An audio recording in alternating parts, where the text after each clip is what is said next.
They were destined to score 0 Academy Awards, but they won our attention throughout a year and awards season like no other.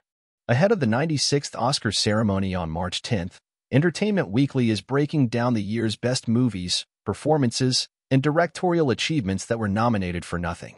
The film, 2023, was a banner year for the return of some of our most distinctive and gifted auteurs, including Martin Scorsese, Christopher Nolan, Greta Gerwig, and Alexander Payne.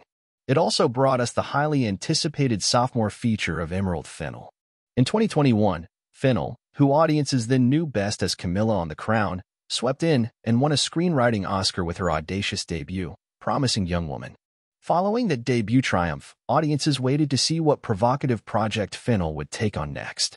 The result was Saltburn, a gloriously demented tale of Oliver Quick, Barry Keoghan, a boy who absolutely cannot bear the idea of being ordinary. In his quest to be special, he befriends posh Felix Catton, Jacob Elordi, through a series of elaborate lies, earning an invitation to the titular family manse for the summer.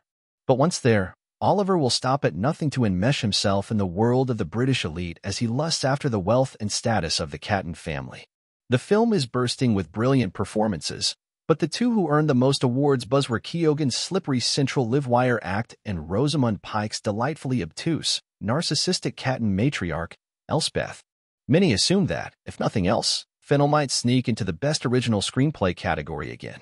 And though it was never a serious contender in these categories, Saltburn deserved notice for its lushly gothic cinematography, dizzying production design, and its winking, clever use of mid-aughts fashion in its costume design. Why it wasn't nominated? It's just too weird.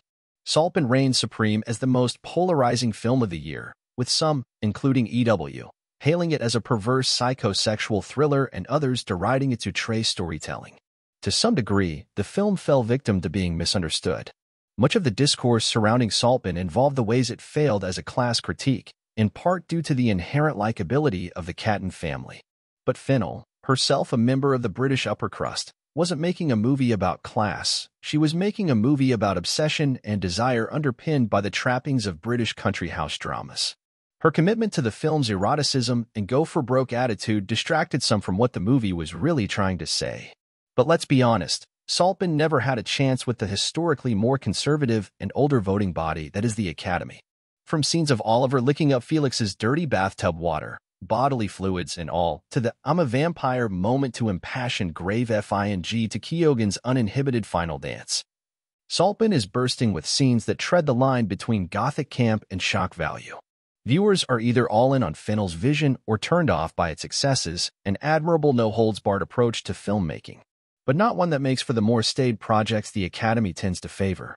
Still, if you'll excuse the metaphor, choosing not to nominate Saltburn for a single thing is the Academy really showing its ass. Why history will remember it better than the Academy did. Saltburn will likely always remain a divisive film, but it's already won a devoted audience outside of awards voters. The internet is obsessed with it.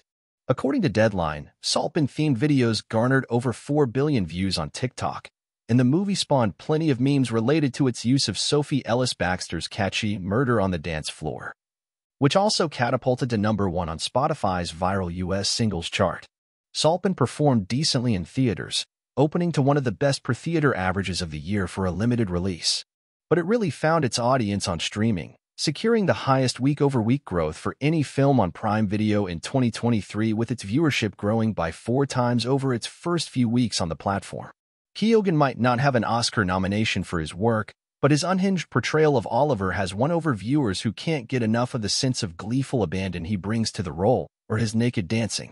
Additionally, as Fennell's filmography grows, Saltburn will stand as a proclamation of her strong point of view as a filmmaker. Fennell's work has the capacity to be wildly misunderstood, but she's unapologetic in her provocations and her view of the world as a candy-colored psychotic playground. Saltburn is compelling, beautiful, and over the top, and it will likely only win more fans as Fennell continues to expand her oeuvre. And if it's not for you, well, you better not kill the groove.